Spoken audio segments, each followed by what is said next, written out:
ક્યારે? તો પછી ક્યારે? તો પછી ક્યારે સંભળાવશો? તો ક્યારે સંભળાવશો ખુશખબર? ખુશખબર એ છે કે અમે નક્કી કર્યું છે કે પહેલા અમે એકમેકને ઓળખીશું. પછી જ કુટુંબ વધારીશું. આમાં જ અમારી ખુશીઓ અને સમૃદ્ધિ છે. લો, આ જ વાત પર ખાઓ મીઠાઈ.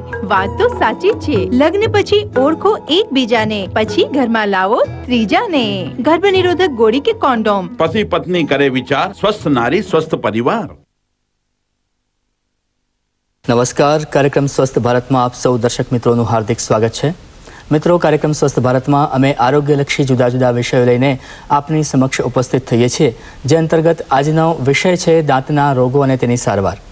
અને આપણી સાથે આ વિષય પર ચર્ચા કરવા માટે ફરી એકવાર ઉપસ્થિત છે ડૉક્ટર સુહાનીબેન અને ડૉક્ટર પ્રણવભાઈ, અને જે બંને દાંતના સ્પેશિયાલિસ્ટ છે, ડેન્ટિસ્ટ છે. આપ બંનેનું આ કાર્યક્રમમાં ફરી એકવાર સ્વાગત છે. હવે મિત્રો, એક વાત આપને બતાવી દઉં કે આ અગાઉના એપિસોડમાં ડૉક્ટર પ્રણવભાઈ તથા ડૉક્ટર સુહાનીબેને આપણને દાંત વિશેની માહિતી આપી, દૂધિયા દાંત એની વિશે પણ આપણને માહિતી આપી. જે દાંત ઉપર ટાર્ટર જામે છે, દાંતના દુખાવા, પાયોરિયા, એ વિશે આપણને સંપૂર્ણ માહિતી આપી છે. હવે એનાથી આગળ આપણને વધુ જાણકારી આપવા માટે અત્યારે હાલ ફરીથી મારી સાથે ઉપસ્થિત છે.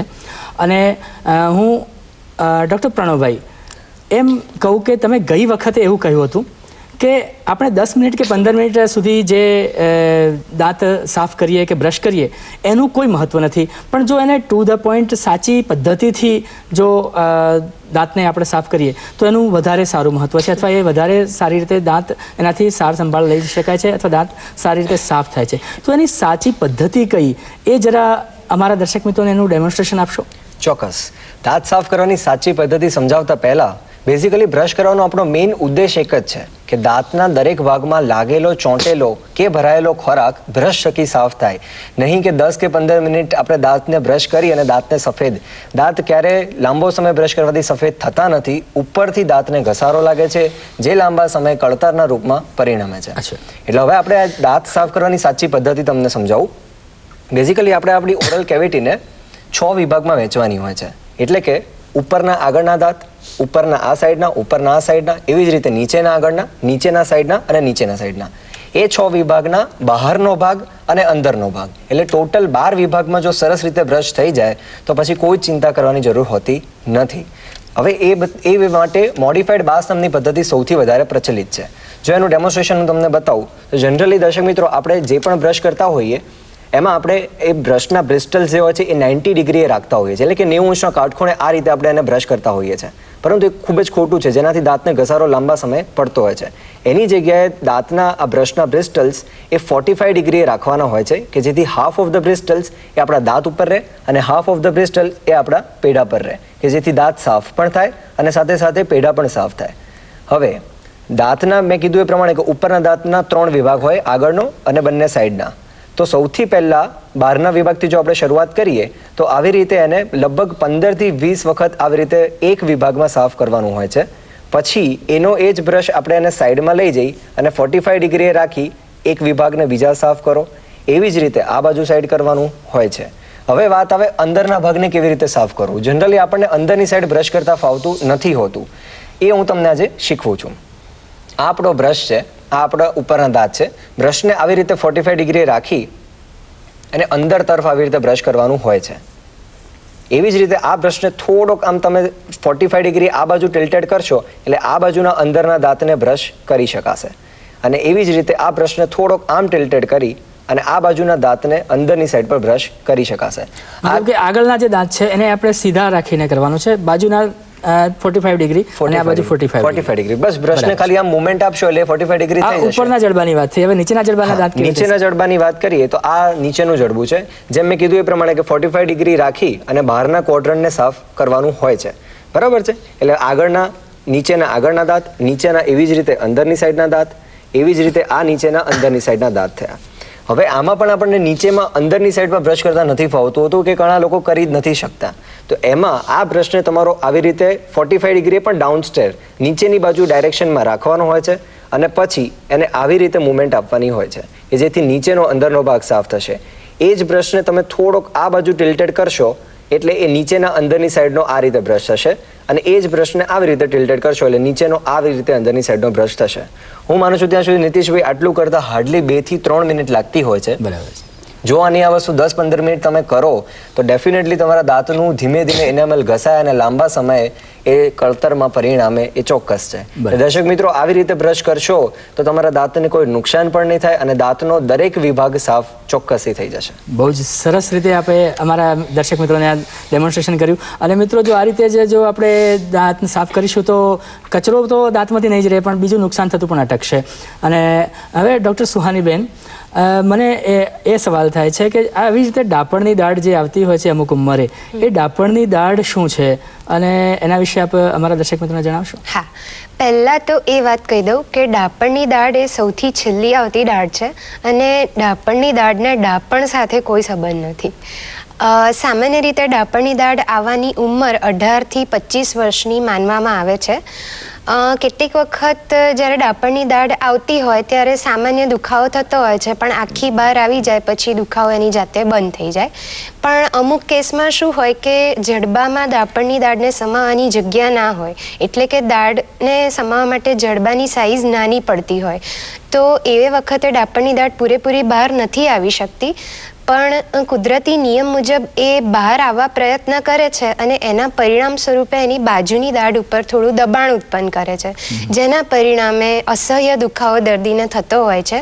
અને દાઢના દુખાવાની સાથે સાથે જ માથું પણ દુખે, કાનમાં સણકા મારે, ગળાનો ભાગ ખેંચાતો હોય જેવી તકલીફો સામાન્ય રીતે સાથોસાથ જોવા મળતી હોય છે. તે ઉપરાંત ડાપણની દાઢની આજુબાજુની જે ચામડી હોય છે તે પણ ડાપણની દાઢની ઉપર આવી ગયેલી હોય છે અને એમાં ખોરાકના કણો ભરાઈ જાય તો પછી એમાં પરું થાય, એમાં સડો થાય અને એ બાજુથી ચાવવામાં ખૂબ જ તકલીફ પડતી હોય છે. આ વસ્તુ દરેક વ્યક્તિને આ ભોગવવી પડતી હોય છે કે અમુક વ્યક્તિઓને જ આ વસ્તુ? ના, મેં તમને કહ્યું ને એ પ્રમાણે કે જેમને જડબામાં જગ્યા ઓછી હોય અથવા તો જેમની ડાપણની દાઢ ત્રાંસી કે એવી અલગ ડિરેક્શનમાં આવતી હોય તો એવા કેસમાં આ બધી શક્યતા વધારે હોય છે. તો આ સંજોગોમાં પેઢાની આજુબાજુની જે ચામડી છે, જે વધારાની ચામડી, એને કાપી નાખીએ તો એમાં ખોરાક ભરાતો બંધ થઈ જાય છે અને ધીમે ધીમે દુખાવામાં રાહત મળી જાય છે. પણ મોટાભાગના કેસમાં કાયમી છુટકારો મેળવવા માટે ડાપણની દાઢ પછી સર્જરી દ્વારા કાઢી નાખીએ તો જ એ હિતાવહ છે. એમ પણ ડાપણની દાઢ ચાવવાના બહુ ઉપયોગમાં નથી આવતી હોતી, એટલે એને કાઢી નાખીએ તો પછી એના રિપ્લેસમેન્ટની પણ સામાન્ય રીતે જરૂર પડતી નથી હોતી. મતલબ કે એમાં કંઈ નુકસાન નથી. બરાબર છે, એટલે કઢાવી નાખવામાં કોઈ વાંધો નથી. હવે ડૉક્ટર પ્રણવભાઈ, હવે કોઈ કારણસર એક્સિડેન્ટલ કે પડવા વાગવાથી દાંત તૂટી જાય કે દાંત નીકળી જાય તો એવા સંજોગોમાં શું કરી શકાય? ચોક્કસ. સૌથી પહેલાં તો જ્યારે બી કોઈ એક્સિડન્ટ થાય અને માનો દાંતની એક નાનકડી કરચ નીકળી જાય કે દાંતનો સાઈડનો ખૂણો તૂટી જાય અને જો એ દાંતનું ખાલી પ્રથમ લેયર એક્સપોઝ થયું હોય તો એ વખતે દર્દીને કોઈ દુખાવો થતો નથી. એટલે એ વખતે દાંતના કલર જેવા મટીરિયલથી અને આખી સ્માઇલ મેકઓવર કરી દેવાય છે, જે ત્યાં ને ત્યાં એની ટ્રીટમેન્ટ પૂરી થઈ જાય. પણ માની લો કે દાંત વધારે તૂટી જાય છે અને દાંતનું બીજું કે ત્રીજું લેયર જો એક્સપોઝ થઈ જાય તો દર્દીને ચોક્કસપણે દુખાવો ચાલુ થશે. તો એ સમયે રૂટ કેનાલ ટ્રીટમેન્ટ કરવી હિતાવહ હોય છે. પરંતુ ઘણીવાર એવું થતું હોય છે કે દાંત તમારો તૂટી જાય, તમને કદાચ દુખાવો થાય પણ દર્દી સહન કરે અને લાંબો સમય સહન કરે અને પછી દુખાવો બંધ પણ થઈ જાય. પણ લાંબા સમય પછી તમે જોશો તો ઘણા લોકોના તમે દાંત પીળો કે કાળો પડી ગયેલો જોયો હશે. એનું કારણ શું કે જ્યારે આપણને વાગે ત્યારે ઇન્ટરનલ બ્લીડિંગ થાય છે. લોહી શરૂઆતમાં લાલ હોય, કંઠાય એટલે કથ્થઈ કલરનું થાય અને પછી બ્લેક, એટલે એ કલર આપણને બહાર પીળા કે આપણને બ્લેક સ્વરૂપમાં જોવા મળે છે.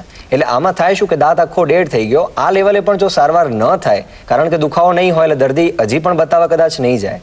જો આ લેવલે પણ એની સારવાર ન થાય તો જે આખો દાંત હોય છે ડેડ થઈ જાય છે અને પછી દાંતના મૂળના એન્ડની બહારની ભાગમાં પરું થાય છે કે જે દર્દીને પેઢાની બહારની સાઈડમાં ફૂલ્લી રૂપે જોવા મળતું હોય છે. એટલે એ વખતે જો એ સારવાર થઈ જાય રૂટ કેનાલ ટ્રીટમેન્ટ તો કદાચ એ આગળ વધતું અટકે છે. અને જો એ પરું ત્યાં ને ત્યાં થાય અને પણ જો સારવાર ન થાય તો એ ગાંઠમાં પરિણમે છે. અને એકવાર ગાંઠ થઈ જાય નીતિશભાઈ, એ પછી તેને એપાઇસેક્ટોમી નામની શસ્ત્રક્રિયા કરીને પછી જ કાઢવી પડતી હોય છે. એટલે દર્શક મિત્રો, જો કોઈનો પણ દાંત પીળો કે કાળો પડી ગયો હોય તો બિલકુલ એને અવગણ્યા વગર એકવાર ડેન્ટિસ્ટની મુલાકાત ચોક્કસ લેવી. બરાબર છે. હવે જો એક્સિડન્ટ મેજર હોય અને જડબા કે એનું ફ્રેક્ચર થઈ જાય તો જેમ હાડકાના બીજા કોઈ બી હાડકાનો ફ્રેક્ચર થાય એમાં પાટો કે પ્લાસ્ટર હોય છે, આમાં એવું હોતું નથી. આમાં એની જગ્યાએ દાંતને ભેગા કરી અને વાયરિંગ કરવામાં આવે છે કે જેને 4 થી 6 અઠવાડિયા રાખવામાં આવે છે. અને એ વાયરિંગ 4 થી 6 અઠવાડિયા પછી ખુલે ત્યાં સુધીમાં હાડકું લગભગ સંધાઈ જતું હોય છે. બરાબર છે. એટલે આ રીતે એમાં સર્જરી એટલે મતલબ કે દાંત તૂટી જાય તો એને ફરીથી ત્યાં ઇમ્પ્લાન્ટ કરીને બી અથવા તો તમે કીધું એમ વાયરિંગ કરીને પણ દાંતને ત્યાં ફરીથી મૂકી શકાય છે. આપણે ચર્ચા ચાલુ રાખીશું, પણ સમય થયો છે એક નાનકડા વિરામનો. ભારત થાકશે નહીં.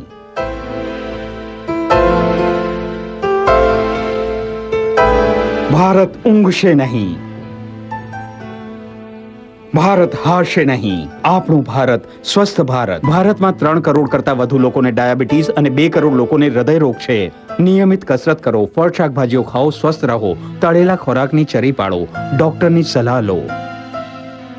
સ્વસ્થ કુટુંબ, સ્વસ્થ ભારત. વિરામ બાદ સ્વાગત છે કાર્યક્રમ સ્વસ્થ ભારતમાં, અને આજનો વિષય છે દાંતના રોગો અને તેની સારવાર. અને મારી સાથે છે ડૉક્ટર સુહાનીબેન અને ડૉક્ટર પ્રણવભાઈ.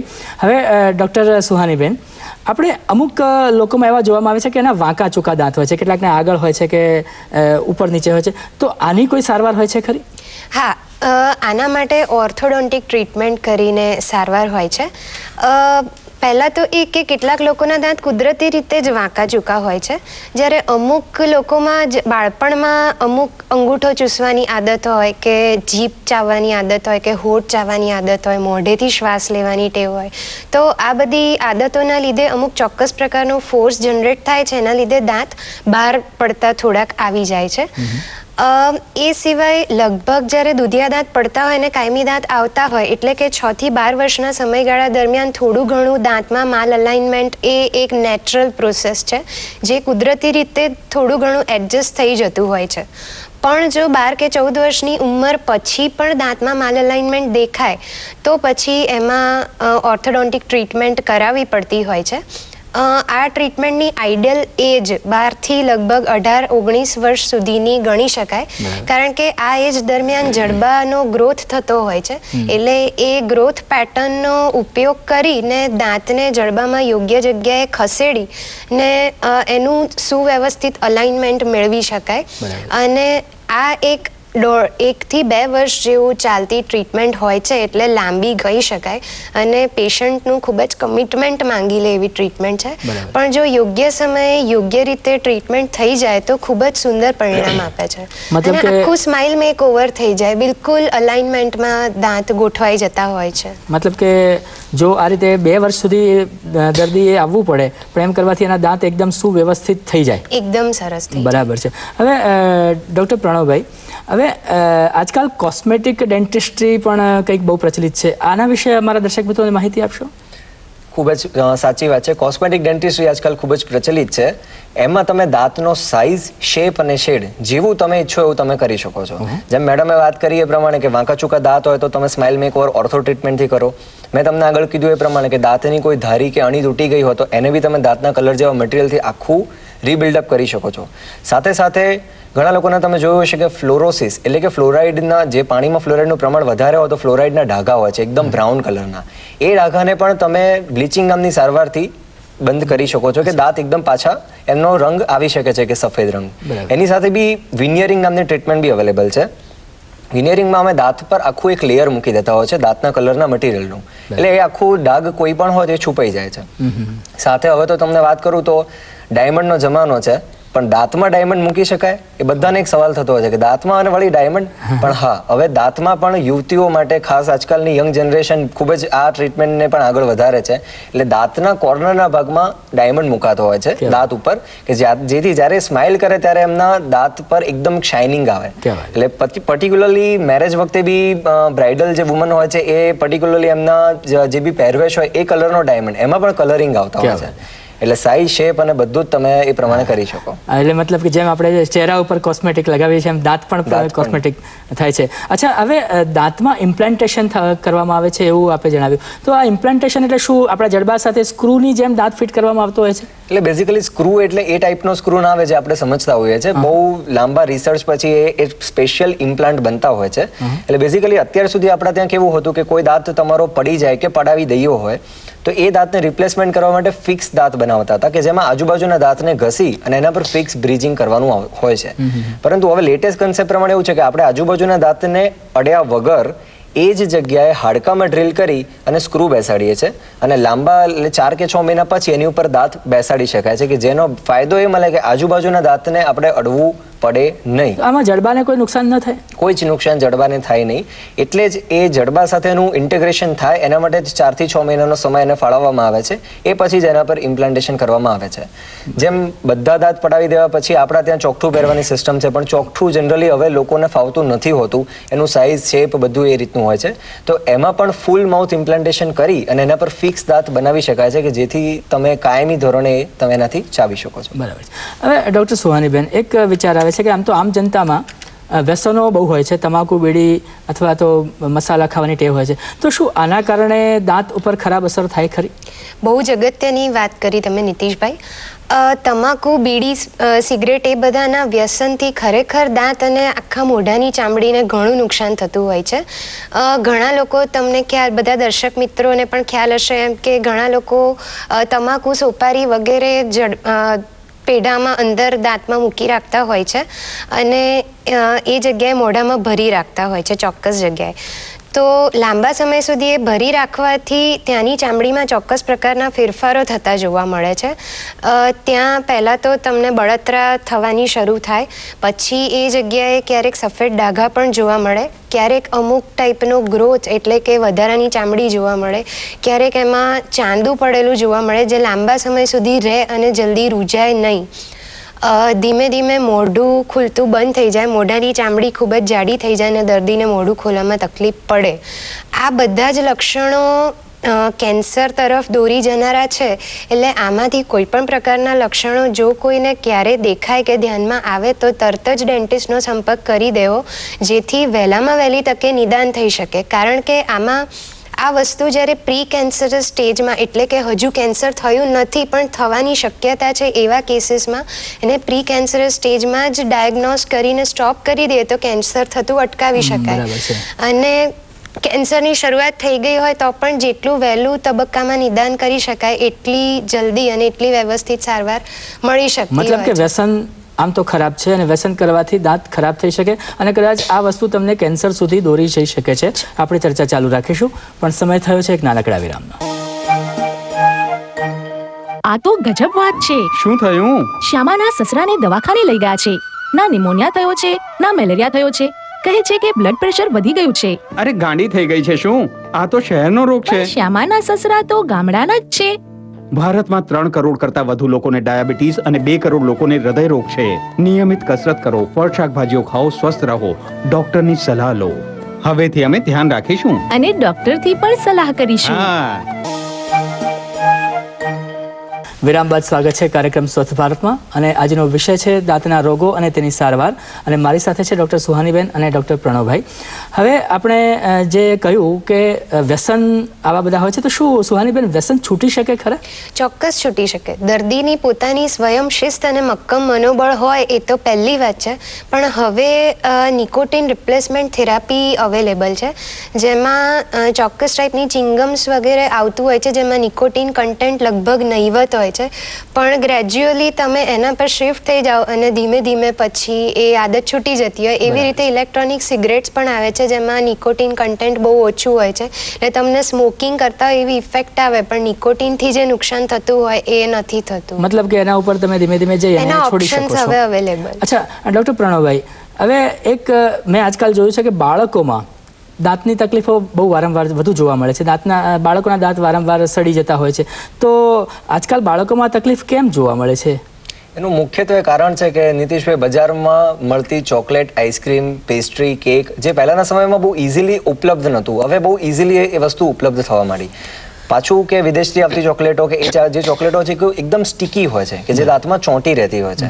એટલે નાના છોકરાઓ એ ચોકલેટ ખાય અને ચોકલેટ ખાઈને સપોઝ રાત્રે ખાઈને સૂઈ જાય તો આખી રાતમાં એ બેક્ટેરિયાને ગ્લુકોઝના રૂપમાં એ મળી રહે અને દાંતને સડાવતા હોય છે. મતલબ આમાં ખાસ માતા પિતાએ ધ્યાન રાખવું કે બાળકો તો ચોકલેટ ખાવાના છે, એમની ઉંમર જ છે, પરંતુ એ અમુક ટાઈમે ન ખાય, પર્ટિક્યુલરલી રાત્રે ઊંઘતા વખતે ન ખાય, અને કદાચ બી ખાય તો તમારે ખાસ એને ચોક્કસથી એકવાર સાફ ચોક્કસથી કરી જ જવું જોઈએ, નહીંતર એ સડો ચોક્કસ. એટલે આપણે આપણા બાળ દર્શક મિત્રોને એક સલાહ આપીએ કે ચોકલેટ ન ખાઓ.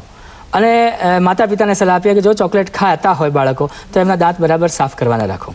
હવે ડૉક્ટર સુહાનીબેન, દાંત માટે જે લોકો ઘરગથ્થુ ઉપચાર કરતા હોય છે એ બાબતે આપ શું કહેશો? હા, ઘરગથ્થુ ઉપચારમાં સૌથી સામાન્ય તો ગણીએ તો લવિંગ દબાવી દેતા હોય છે લોકો. દાંત દુખે તો એનું પૂમડું, લવિંગના તેલનું પૂમડું મૂકી દેતા હોય છે. ફટકડીના કોગળા કરતા હોય છે. તમાકુ વાળી ટૂથપેસ્ટથી બ્રશ કરતા હોય છે. ચીકણી લગાવતા હોય છે. આ બધી વસ્તુઓથી દાંતના દુખાવામાં કદાચ રાહત મળતી હશે ખરી, પણ આ તો પડદો લગાવવા જેવી વાત છે કે ભાઈ અંદર જે નુકસાન થયું છે અથવા તો જે બેક્ટેરિયા કે જે સડો છે, જે તકલીફ છે દાંતમાં, એનું સોલ્યુશન નથી થતું, પણ ખાલી એનું જે લક્ષણો બહાર દેખાય છે એ બંધ થાય છે. એટલે આ બધી વસ્તુઓ તમને કામ ચલાઉ રાહત આપી દે, પણ તમારે જડમૂળમાંથી દૂર કરવી જરૂરી છે અને એટલે એની ટ્રીટમેન્ટ કરાવવી. મતલબ કે જો જડમૂળમાંથી તમે મટાડશો તો જ તમને ફાયદો થશે. આ ઘરગથ્થુ ઉપાયોથી કોઈ ફાયદો થશે નહીં અને એના માટે તમારે ડેન્ટિસ્ટને સંપર્ક કરવો જોઈએ. હવે ડૉક્ટર પ્રણવભાઈ, હવે એક પ્રશ્ન તમે આપે બ્રશ કરવાનું બી એક પહેલાં ડેમોન્સ્ટ્રેશન આપ્યું, તો શું દાંતણ કરવું સારું કે બ્રશ? આ ડિબેટ ખૂબ જ જૂની અને જાણીતી છે. કેટલા દર્શક મિત્રો પ્રોગ્રામ જોતા હશે એ પોતે દાંતણનો ઉપયોગ કરતા હશે અને એમ જ માનતા હશે કે દાંતણ એ સૌથી શ્રેષ્ઠ છે. હું માનું છું કે દાંતણના જે આયુર્વેદિક ગુણધર્મો છે એ ચોક્કસથી બ્રશમાં નથી, પરંતુ દાંતણ એ ક્યારે બ્રશનું રિપ્લેસમેન્ટ બની શકે નહીં. કારણ કે શું દાંતણથી તમે દાંતમાં ચોંટેલો કે ભરાયેલો કે અંદરની સાઈડ પર લગાયેલો ખોરાક તમે નીકાળી શકો છો? તો ના, ચોક્કસથી એમાં બ્રશનો ઉપયોગ કરવો જ પડે.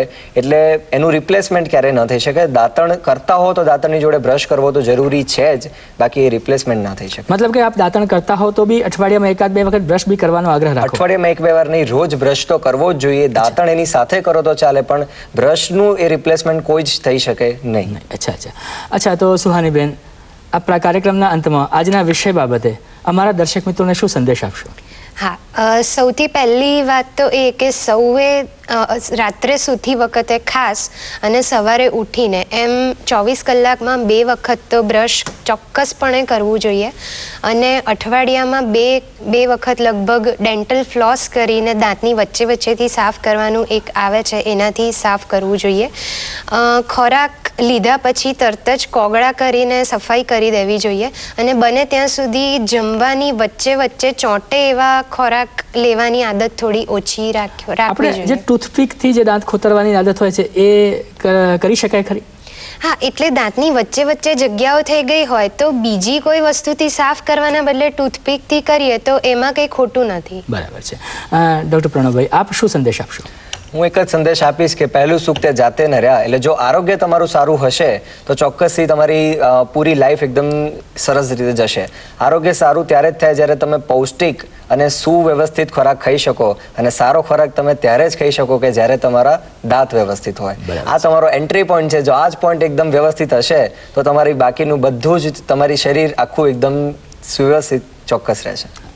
તો મિત્રો, આઈસ્ક્રીમથી માંડીને અખરોટ સુધી કંઈ પણ ખાવું હોય તો જો તમારા દાંત મજબૂત હશે તો જ સારી રીતે ખાઈ શકશો. આ સંદેશ સાથે અમારા અહીં ઉપસ્થિત ડૉક્ટર સુહાનીબેન અને ડૉક્ટર પ્રણવભાઈ બંનેને અહીં અમારા દર્શક મિત્રોને ખૂબ જે જાણકારી આપી તથા એ માટે અમારા આ સ્ટુડિયોમાં આવ્યા તે બદલ આપનો ખૂબ ખૂબ આભાર માનું છું. આભાર.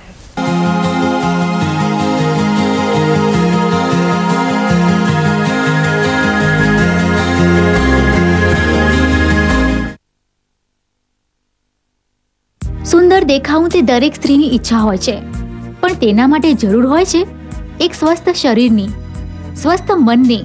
યોગ્ય ઉંમરે લગ્ન કરો, પહેલા બાળકમાં જલ્દી ના કરો અને બાળકોના જન્મમાં અંતર રાખવામાં આવે. પોતાના જીવનસાથી સાથે વાત કરો, એમાં શરમની કોઈ વાત નથી. સલાહ લઈને કોઈ પણ એક ઉપાય અપનાવો અને કુટુંબને સ્વસ્થ બનાવો. સ્વસ્થ ભારતની શરૂઆત થાય છે સ્વસ્થ કુટુંબથી, તમારાથી.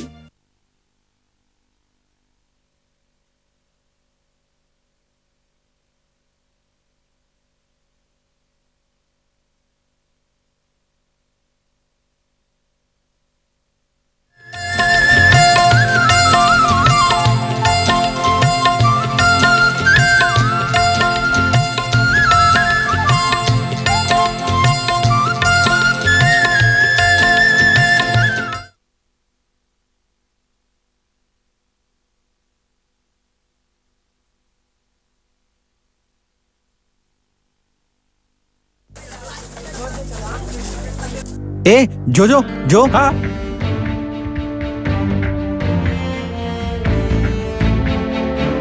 શું થયું બાળકો?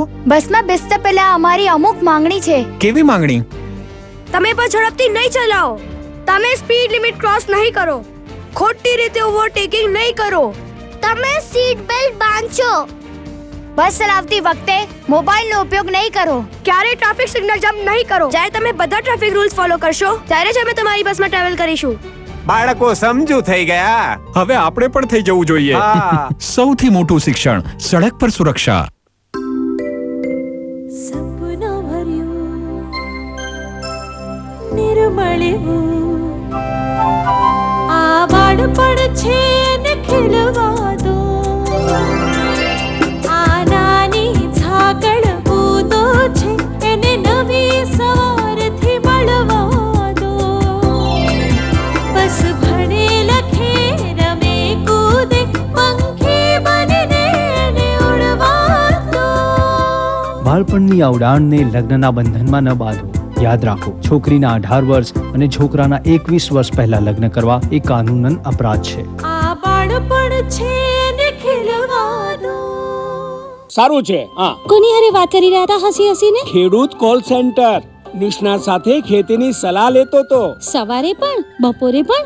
અરે ખેડૂત કોલ સેન્ટર સવારે 6 વાગ્યાથી રાતના 10 વાગ્યા સુધી ખુલ્લું રહે છે. રવિવારે પણ? અરે હા ભાઈ, વર્ષના 365 દિવસ ખુલ્લું રહે છે. ખેતીની સમસ્યાઓનું પોતાની ભાષામાં સમાધાન મેળવવા માટે આખા ભારતમાં કોઈ પણ ફોનથી રાષ્ટ્રીય હેલ્પલાઇન નંબર 1800 1801 551 પર